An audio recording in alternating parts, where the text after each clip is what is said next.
A special thank you to each of our subscribers who make this channel possible. Here's today's story.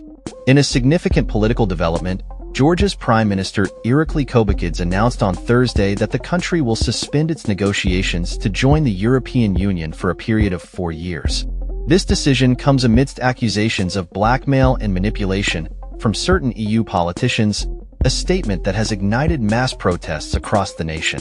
The announcement followed Kobakhidze's reappointment by the ruling Georgian Dream Party, which has faced intense scrutiny after a controversial parliamentary election held on October 26, 2023.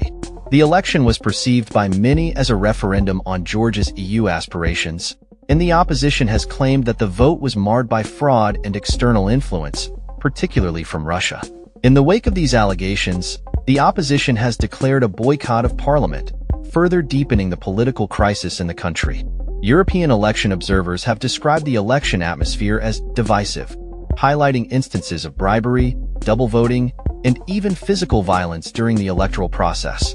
Earlier this year, the EU granted Georgia candidate status but subsequently put accession talks on hold due to the passage of a controversial foreign influence law, which many see as a threat to democratic freedoms in the country.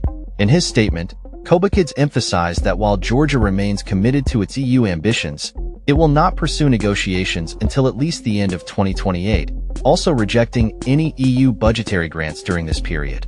This declaration has led to widespread discontent, with hundreds of protesters taking to the streets of Tbilisi and other cities to voice their opposition. The European Parliament responded by condemning the recent parliamentary elections, calling them neither free nor fair, and urging a rerun of the vote under international supervision.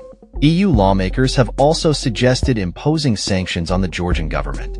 In a fiery rebuttal, Kobakhidze criticized the EU's stance, labeling the actions of certain European politicians as a cascade of insults and accusing them of using the European Parliament as a tool of blackmail against Georgia. He asserted that Georgia would continue its path toward EU integration but would not tolerate disrespect or manipulation. Critics of the Georgian Dream Party, founded by billionaire Bidzina Ivanishvili, argue that the party has increasingly leaned towards authoritarianism and Russian influence.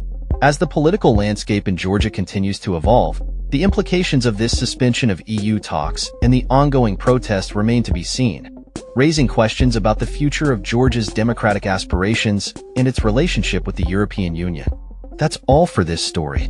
We upload videos every day covering many different subjects, so hit that subscribe button to stay informed. Thanks for watching.